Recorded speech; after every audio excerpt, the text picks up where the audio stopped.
Pre board पास आ गए हैं ना, और कितनी सारी प्रॉब्लम चल रही हैं। सबसे बड़ी प्रॉब्लम तो यह है कि अभी तक सिलेबस इनकम्प्लीट है, प्री बोर्ड की डेट आ गई है, सिलेबस इतना सारा बचा है। आखिर किस स्ट्रैटेजी से आप इतने सारे सिलेबस को कम समय के अंदर कंप्लीट कर सकते हो? अगला डाउट, डिफिकल्टी लेवल। क्या प्री बोर्ड का पेपर बहुत ज्यादा टफ आएगा? क्योंकि सीनियर से बोलते हैं कि प्री बोर्ड का तो पेपर बहुत टफ होता है, मार्किंग बहुत ज्यादा टफ होती है, टीचर्स नंबर नहीं देते हैं। और अगला डाउट, मार्क्स नहीं आए तो? अगर हमारे प्री बोर्ड के अंदर कम मार्क्स आ गए तो क्या होगा? क्योंकि बहुत सारे स्कूल्स के अंदर एक रूल होता है कि अगर प्री बोर्ड में कम मार्क्स आए तो शायद आपको साइंस स्ट्रीम नहीं लेने देंगे क्लास 11 के अंदर। तो ये सारी प्रॉब्लम के आखिर क्या सोल्यूशन है? एक ऐसा रोड मैप दूंगा ना जिसकी मदद से प्री बोर्ड के अंदर आप बहुत अच्छा स्कोर करके आने वाले हो।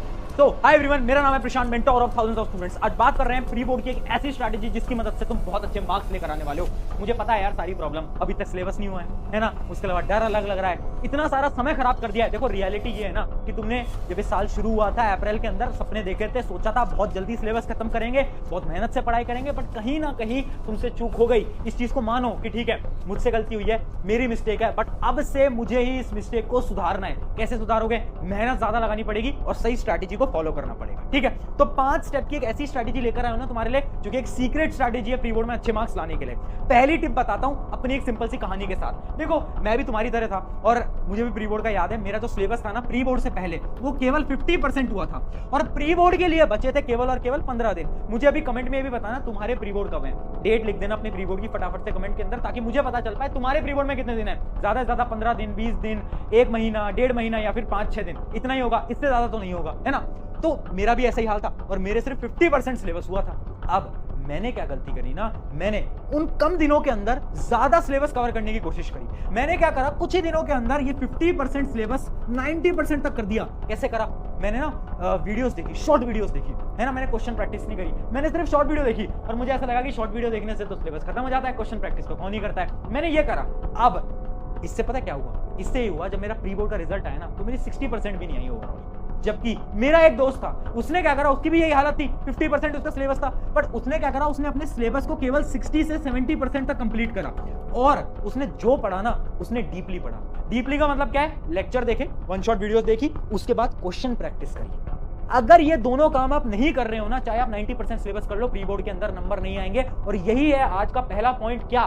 Quality greater than quantity. ध्यान से समझ लो, प्री बोर्ड जो है वो बोर्ड की तरह होते हैं। ठीक है, तुम प्री बोर्ड के अंदर कितना सिलेबस कंप्लीट करके जा रहे हो उससे फर्क नहीं पड़ता, बट फर्क इस बात से पड़ता है कि तुमने उस सिलेबस को कितना डिटेल में पढ़ा है।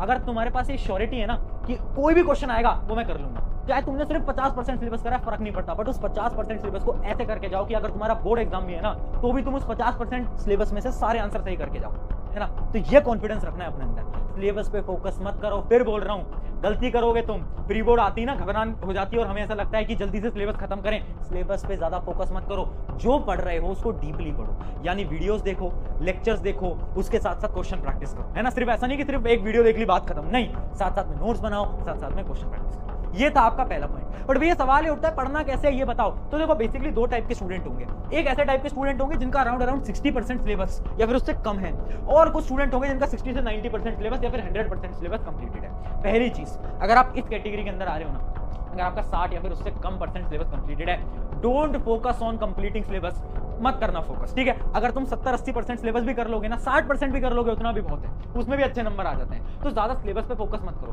तुम जो पढ़ रहे हो ना उसको डिटेल में पढ़ो। कैसे पढ़ना है भैया? एक छोटा सा रोड मैप बता दो। हमारा अगर 60% से कम सिलेबस कंप्लीटेड है, सिंपल सी बात है, वन शॉट उठाना है ना। वन शॉट वीडियो साइंस की तुम मेरी देख ही सकते हो, तुम्हें पता है ना, या फिर रैपिड रिवीजन, जो भी तुम्हें देखनी है। उसके साथ साथ आपको नोट्स बनाने हैं, साथ साथ में, है ना, साथ साथ में नोट्स बना लो। और उसके बाद क्या करो, क्वेश्चन बैंक से क्वेश्चन सॉल्व करो। ठीक है, क्वेश्चन अगर तुमने बुक नहीं लिया ना क्वेश्चन प्रैक्टिस के लिए, भाई प्लीज ले लो, है ना। ऑलरेडी आपको पता है वन शॉट बुक इंडिया की मोस्ट अफोर्डेबल किताब ऑलरेडी निकाल रखी है। तो वो जो क्वेश्चन बैंक है, वन शॉट बुक है, उसके अंदर आपको मोस्ट एक्सपेक्टेड क्वेश्चन वगैरह सब मिल रहे हैं, लिंक डिस्क्रिप्शन में दे दूंगा, वो तुम यहां से ले लेना। इनके लिए जिनका सिलेबस कम है उनको कहां फोकस करना है? लेक्चर, नोट्स, क्वेश्चन प्रैक्टिस, बस। बट अगर तुम्हारा सिलेबस जो है वो ज्यादा कंप्लीटेड है ना, ऐसे तुम स्टूडेंट हो जिनका 60 से ज्यादा % सिलेबस कंप्लीटेड है, तो तुम्हें क्या करना है? सिंपल सी स्ट्रेटेजी फॉलो करनी है। तुम्हें अब रिवीजन पे फोकस करना है। किस पे? रिवीजन पे फोकस करना है। और रिवीजन के बाद तुम्हें क्या करना है? क्वेश्चन प्रैक्टिस से ज्यादा इंपॉर्टेंट क्या होता है बेटा? क्वेश्चन प्रैक्टिस से ज्यादा इंपॉर्टेंट होता है सैंपल पेपर। ठीक है, सैंपल पेपर भी लॉन्च कर रखे हैं, आपको पता है ना, इंडिया के पहले हाइब्रिड सैंपल पेपर, वो भी लिंक दे दूंगा। अगर सैंपल पेपर लेना है वो ले लेना, ऑलरेडी बेस्ट सैंपल पेपर है, टेंशन की बात नहीं है। तो यानी अगर तुम्हारा सिलेबस ज्यादा कंप्लीटेड है, रिवीजन करो और सैंपल पेपर प्रैक्टिस करो। ये दो चीजों पे आपको फोकस करना है। तो ये दोनों के लिए मैंने स्ट्रेटेजी बता दी, जिसका जितना जितना सिलेबस कंप्लीटेड है। अब बढ़ते हैं अगले पॉइंट की तरफ, जो कि हमारा स्टेप नंबर 3।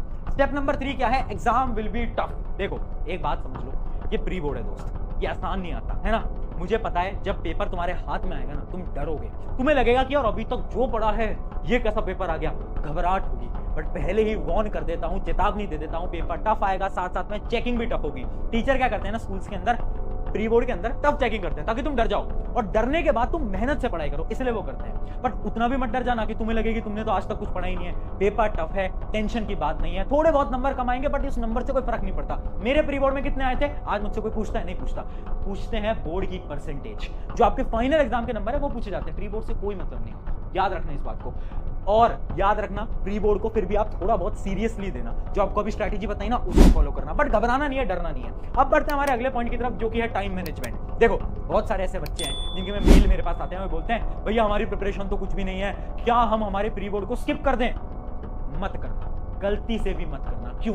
क्योंकि प्री बोर्ड ना एक चीज आपको सिखा के जाएगा, वो चीज है टाइम मैनेजमेंट। देखो जब हम एग्जाम में होते हैं ना, हमारे पास एग्जाम का प्रेशर होता है, एक घड़ी होती है जिसमें टाइम कम हो रहा होता है, हमें डर लग रहा होता है, पेपर हमारे हाथ में होता है, हमें लिखना होता है। वो जो प्रेशर होता है ना बेटा, वो प्रेशर अलग ही होता है, और उस समय पर तुम्हें जो क्वेश्चन आता भी होगा ना, उसमें भी तुम ज्यादा टाइम लगाते हो। तो इस वजह से प्री बोर्ड देना, प्री बोर्ड से क्या है ना, तुम टाइम मैनेजमेंट सीखोगे, है ना। तुम सीखोगे कि अच्छा पेपर को कैसे अटेम्प्ट करना है, आंसर शीट को कैसे फिल करना है, ये सारी चीजें तुम सीखोगे। जैसे कि मैंने मेरे टाइम पे क्या करा था, प्री बोर्ड के अंदर मुझे पता चला मैथ का पेपर लेंदी आता है, तो मैंने एक ट्रिक निकाल ली थी कि सबसे पहले मैं सेक्शन जो डी है उसको करता था, फिर मैं सी को करता था, फिर मैं बी को करता था, फिर मैं ए को करता था। तो ये ट्रिक मुझे कैसे पता चली? मेरे प्री बोर्ड की मदद से मुझे पता चला, ये मेरी ट्रिक है। आप जब प्री बोर्ड दोगे तो आपको भी पता चल जाएगा आपकी कौन सी बेस्ट ट्रिक काम करेगी। तो याद रखना pre board is important for time management. अगर तुम्हें टाइम मैनेज करना है, उसको सीखना है, तो भाई प्री बोर्ड सीरियसली देना, छुट्टी वुट्टी मत लेना ना, प्री बोर्ड के दिन बहुत ज्यादा प्रॉब्लम हो जाएगी। एक लास्ट पॉइंट, एक इंपॉर्टेंट पॉइंट है जो कि है फियर, डर।